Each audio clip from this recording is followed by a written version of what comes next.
ஜோதிட நேயர்கள் அனைவருக்கும் வணக்கம். இன்னைக்கு நம்ம சேனல்ல என்ன பார்க்க போறோம் அப்படின்னு பாத்தீங்கன்னா, தற்போது ஆடி மாதமானது பிறந்து இருக்கக்கூடிய இந்த நேரத்துல பாத்தீங்கன்னா, ஆடி 7ஆம் தேதிக்கு பிறகு கண்டிப்பா ஆடியின் ஆட்டத்தால் இந்த மாதிரி விபரீதங்கள் ஒரு விபரீத விளையாட்டு ஆரம்பமாகிறது அப்படின்னு சொல்லியிருக்காங்க. இந்த ஒரு விஷயம் பாத்தீங்கன்னா ஜோதிட ரீதியாகவே கணித்திருக்கக்கூடிய ஒரு முக்கியமான தகவலாக பார்க்கப்படுகிறது. இந்த ஆடி பார்த்தீங்கன்னா கடவுள் வழிபாட்டிற்கு உகந்த மாதமாக பார்க்கப்படுகிறது. அதுவும் பார்த்தீங்கன்னா அம்பாள் வழிபாட்டிற்கு ஏற்ற ஒரு மாதம் அப்படின்னு கூட சொல்லலாங்க. இந்த ஆடியின் தாக்கத்தால் கண்டிப்பா உங்களுடைய வாழ்க்கையில பல்வேறு விதமான மாற்றங்கள் காத்திருக்கு அப்படின்னு சொல்லியிருக்காங்க. அந்த மாற்றங்கள் பார்த்தீங்கன்னா ஒரு வகையில உங்களுக்கு நல்ல வித மாற்றமாகவும் இருக்கலாம், இன்னொரு வகையில ஒரு கெடுதலான மாற்றமாகவும் இருக்கலாம் அப்படின்னு சொல்லியிருக்காங்க. ஸோ உங்களுக்கு பாசிட்டிவாக இருக்க போகிறதா இல்லை நெகட்டிவாக இருக்க போகிறதா என்பது இந்த வீடியோவை ஸ்கிப் பண்ணாமல் முழுமையாக பார்த்து பயன்பெறுங்க. உங்களுடைய ராசி கடக ராசியாக இருந்தால் கண்டிப்பாக இந்த வீடியோவை முழுமையாக பார்த்து பயன்பெறுங்க. கடகராசினியர்களுக்கு தான் இந்த காலகட்டத்தில் என்னென்ன பலன்கள் கிடைத்திருக்கு என்பதை நம்ம விரிவாக பார்க்க போகிறோம். அது மட்டும் இல்ல, இந்த ஆடி மாதத்துல குலதெய்வத்தின் அருள் முழுமையாக கிடைக்கணும் அப்படின்னு ஆசைப்பட்டீங்கன்னா இந்த நேரத்துல இந்த ஒரு வழிபாட்டை மட்டும் நீங்க மிஸ் பண்ணாம பண்ணணும் அப்படின்னு சொல்லியிருக்காங்க. ஸோ அது என்ன என்பதை நம்ம முதல்ல பார்க்கலாம். ஆடி மாதம் அம்பாள் வழிபாட்டிற்கும் குலதெய்வ வழிபாட்டிற்கும் மிகவும் சிறப்பான மாதமாக பார்க்கப்படுகிறது. குறிப்பாக ஆடி முதல் நாள், ஆடி வெள்ளி, ஆடி செவ்வாய், ஆடி அமாவாசை இந்த நாட்களில் குல தெய்வத்தை நீங்க மனப்பூர்வமாக வழிபாடு செய்யலாம். உங்களுடைய குடும்ப நலன் கருதி முன்னோருடைய அருள் கிடைக்க உதவும் அப்படின்னு சொல்லியிருக்காங்க. இந்த மாதிரி விஷயங்கள் பார்த்தீங்கன்னா நம்பிக்கையாக சொல்லியிருக்கக்கூடிய முக்கியமான விஷயமாகவும் பார்க்கப்படுகிறது. தமிழ் மாதங்களில் ஆன்மீகம் பார்த்தீங்கன்னா முக்கியத்துவம் வாய்ந்ததாக சொல்வாங்க. இந்த ஆன்மீகத்துல ஆடி மாதம் ரொம்பவே ஒரு ஸ்பெஷலான மாதங்க. இந்த மாதத்தில் அம்மன் வழிபாட்டுடன் குலதெய்வ வழிபாட்டிற்கும் தனி சிறப்பு இருக்கு அப்படின்னு சொல்லியிருக்காங்க. ஒவ்வொரு குடும்பத்திற்கும் தலைமுறையாக பாதுகாப்பு அருளும் தெய்வமாக குலதெய்வமானது இருக்கிறார். இந்த ஆடி மாதத்தில் குலதெய்வத்தை பயபக்தியுடன் வழிபடுவது உங்களுடைய குடும்பத்தில் அமைதி, வளம் மற்றும் முன்னேற்றம் கிடைக்க செய்யும் அப்படின்னு சொல்லியிருக்காங்க. அது மட்டுமில்லாமல் இந்த ஆடி ரொம்ப ஒரு மங்களகரமான ஆடியாக பார்க்கப்படுகிறது. இந்த ஆடியில எந்த நேரத்துல வழிபடலாம் என்ற சந்தேகம் நிறைய பேருக்கு இருக்குங்க. குலதெய்வ வழிபாட்டிற்கு அதிகாலை 4:30 மணி முதல் 6 மணி வரை பிரம்ம முகூர்த்த நேரத்துல வழிபாடு செய்யலாம். இதற்கு உகந்த நேரமாகவே இந்த நேரத்தை சொல்லியிருக்காங்க. அந்த நேரத்துல முடியாதவர்கள் காலை 6 மணி முதல் 8:30 மணி வரையில நீங்க வழிபாடு செய்யலாங்க. அது மட்டும் இல்லாமல் வீட்டில் எப்படி வழிபட வேண்டும் என்ற சந்தேகம் நிறைய பேருக்கு இருக்கிறது. வீட்டை சுத்தம் செய்து கோலம் போட்டு குளித்து சுத்தமான உடை அணிந்து குலதெய்வத்தின் படம் அல்லது விளக்கின் முன் மஞ்சள் குங்குமம் வைத்து நீங்க அலங்காரம் செய்யலாம்.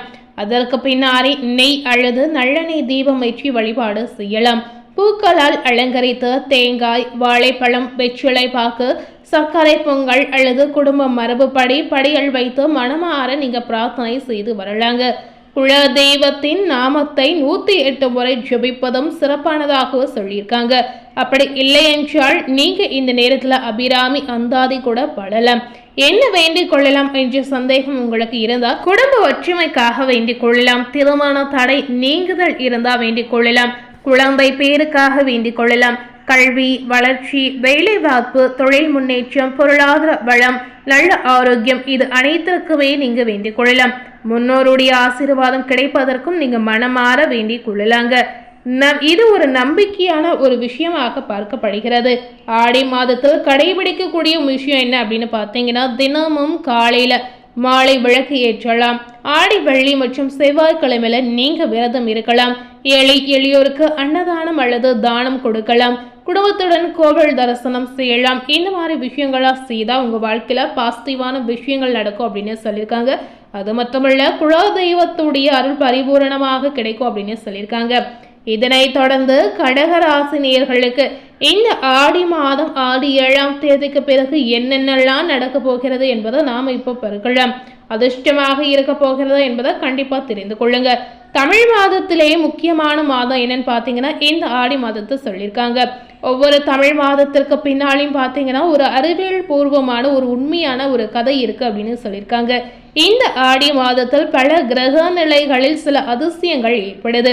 இதன் மூலம் தான் ஒவ்வொரு ராசினியர்களுக்கும் நிறைய வேறுபாடுகளின்றி பலன்கள் கிடைக்கிறது. ஆடி மாதம் ஜூலை 17ஆம் தேதியான அன்றில் ஆரம்பித்து ஆகஸ்ட் மாதம் 16ஆம் தேதி வரை இருக்கிறது.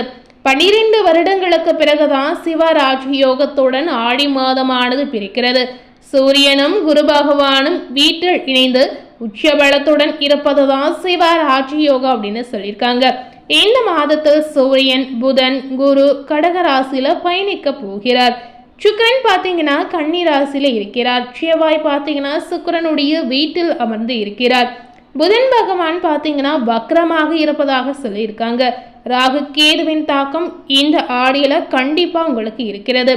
சுக்கிரன் ராகுவுடைய சேர்க்கை பார்த்தீங்கன்னா உங்களுக்கு நல்ல விதமான ஒரு மாற்றத்தை ஏற்படுத்தும் அப்படின்னு சொல்லியிருக்காங்க. ஸோ இந்த ஆடி மாதத்துல கண்டிப்பா கடகராசி நேர்களுக்கு எதிர்பார்த்த விஷயங்களும் நடக்க போகிறது, எதிர்பார்க்காத விஷயங்களும் நடக்க போகிறது அப்படின்னு சொல்லியிருக்காங்க. கடகராசி நேர்களுக்கு பார்த்தீங்கன்னா அரசு துறையில தேவையில்லாத தொந்தரவுகள் வருவதற்கான வாய்ப்பு இருக்கு அப்படின்னு சொல்லியிருக்காங்க. உடன் இருப்பவர்களுடைய விஷயத்துல நீங்க கவனமா செயல்படணும். உத்தியோகத்தில் இருப்பவர்களுக்கு பார்த்தீங்கன்னா சக ஊழியர்களால் பிரச்சனைகள் வருவதற்கான வாய்ப்பு உள்ளதால் மிகுந்த கவனமாக நீங்க செயல்படுங்க. மேல் அதிகாரிகளுடன் மிகுந்த கவனம் ரொம்ப ரொம்ப முக்கியம். தேவையில்லாத வம்புகள் பிரச்சனைகள் வரும் என்பதால் எச்சரிக்கையாக செயல்படுங்க. 2ஆம் இடத்திற்கு அதிபதியான ராசி யாருன்னு பார்த்தீங்கன்னா உங்களுடைய ராசியை சொல்லியிருக்காங்க. உங்களுடன் குருவும் இருப்பதால் உங்களுக்கு ஒரு விதமான இடமாற்றம், தொழில் மாற்றம், உத்தியோக மாற்றம், வியாபார மாற்றம், படிப்புல மாற்றம் இது அனைத்துமே ஏற்படும். தேக ஆரோக்கியத்துல நீங்க அதீத கவனமா செயல்படணும் அப்படின்னு சொல்லியிருக்காங்க. உங்களுக்கு என்ன மாதிரியான ஆரோக்கிய ரீதியா தொந்தரவு ஏற்படும் அப்படின்னு பார்த்தீங்கன்னா முதுகு, கழுத்து, சுழுக்கு, நரம்பு போன்ற விஷயத்துல எச்சரிக்கையா செயல்படுங்க. நரம்பு சம்பந்தப்பட்ட விஷயங்களில் மிகுந்த கவனம் அவசியம். பிரஷர் ஏறாமலும் குறைந்த ரத்த அழுத்தத்தாலும் நீங்க பாதிக்கப்படக்கூடிய வாய்ப்பு இருப்பதால் கண்டிப்பா பிரஷர் ஆகாமல் இருப்பது தான் முக்கியமாகவே சொல்லியிருக்காங்க. இந்த நேரம் நீங்க எந்த மாதிரி வழிபாடு செய்யணும் அப்படின்னு கேட்டீங்கன்னா துர்க்கை அம்மனை வழிபாடு செய்தவங்கன்னா சிறந்த ஏற்றத்தை கொடுக்கும் அப்படின்னு சொல்லியிருக்காங்க. ஸோ மறக்காமல் துர்க்கை அம்மன் வழிபாடு செய்து வாருங்க. ஸோ இன்னைக்கு நம்ம சேனல்ல ஆடி 7ஆம் தேதிக்கு பிறகு உங்களுடைய ராசிக்கு என்ன பலன் கிடைத்திருக்கு என்பதை பார்த்துருப்பீங்க. மேலும் இது போல ஒரு புதிய தகவலை தெரிந்து கொள்ளணும் அப்படின்னு நினைத்தீங்கன்னா மறக்காம நம்ம சேனலை சப்ஸ்கிரைப் பண்ணி பக்கத்தில் இருக்கக்கூடிய பெல் பட்டனையும் மறக்காம ப்ரெஸ் பண்ணிடுங்க. நீங்க சப்ஸ்கிரைப் பண்ணால் மட்டுமே நம்ம சேனலில் போடக்கூடிய எல்லா நியூ அப்டேட்டான வீடியோஸும் நீங்க உடனுக்குடன் பார்த்து தெரிந்து கொள்ள முடியும். ஸோ மறக்காம சப்ஸ்கிரைப் பண்ணி பெல் பட்டனை ப்ரெஸ் பண்ணிடுங்க. தேங்க்யூ.